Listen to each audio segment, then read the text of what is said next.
السلام علیکم ورحمۃ اللہ وبرکاتہ نحمده ونصلی علی رسولہ الکریم اما بعد۔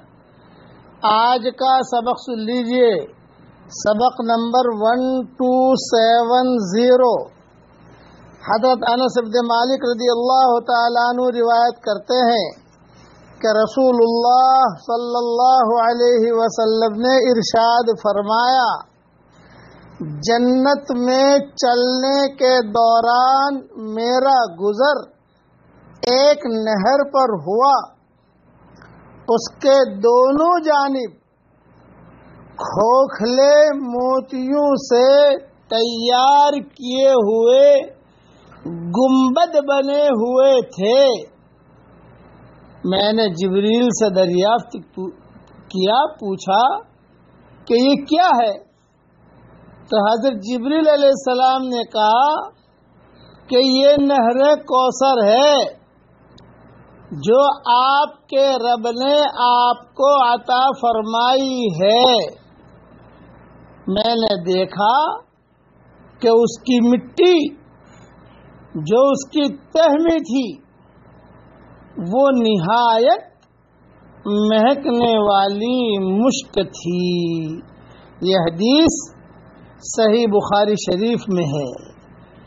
قرآن شریف میں ہے انا اعطیناک الکوثر، تو یہ وہی کوثر ہے کہ ہم نے آپ کو کوثر دی۔ یہ حضور صلی اللہ علیہ وسلم کا بہت اونچا اعزاز ہوگا۔ اس لیے کوثر جو ہے یہ خالی لڑکیوں کے نام نہیں رکھے جاتے، یہ ذہن میں رکھنا۔ آج کل ہمارے ہاں کوثر نام لڑکیوں کے رکھتے ہیں، کبھی لڑکوں کے بھی رکھتے ہیں۔ خیر، نام رکھنے میں کوئی حرج تو نہیں ہے، اس کی گنجائش تو ہے، لیکن اصل کوثر یہ ہے کہ جو حضور صلی اللہ علیہ وسلم کو ملے گا، یہ آپ کی خصوصیت ہے۔ میں دعا کرتا ہوں کہ اے اللہ، حضرت محمد صلی اللہ علیہ وسلم کے پڑوس میں نہر کوثر کے قریب ہمیں اور ہم سب کی قیامت تک کے آنے والی نسلوں کے ساتھ تو ہم سب کو جمع فرما دے، اور حضور صلی اللہ علیہ وسلم کی مکمل شفاعت تو ہمیں نصیب فرما، اور مکمل دین پر چلنے کی توفیق عطا فرما۔ اب پڑھ لیجئے میرے ساتھ، ان صلاتی و نسکی و محیای و مماتی للہ رب العالمین لا شریک لہ۔ میری نمازیں، میری قربانیاں، میری ساری عبادتیں، میرا جینا، میرا مرنا سب اس اللہ کے لیے ہے جو سارے جہانوں کا رب ہے، جس کا کوئی شریک اور پارٹنر نہیں ہے۔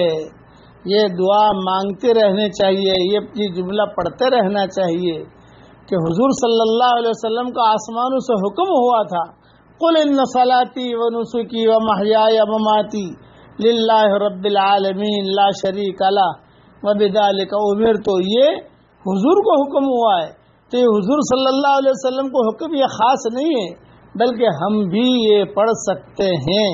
ہمیں اور ہمارے اولادوں کو اسے پڑھتے رہنا چاہیے۔ اس سے ایمان کی حفاظت بھی ہوتی ہے، اور اس سے جو ہے ہمارا ایمان مضبوط بھی ہوتا ہے۔ اللہ تعالی ہم سب کو عمل کرنے کی توفیق عطا فرمائے، آمین آمین۔ والسلام علیکم ورحمۃ اللہ وبرکاتہ، وآخر دعوانا ان الحمد للہ رب العالمین۔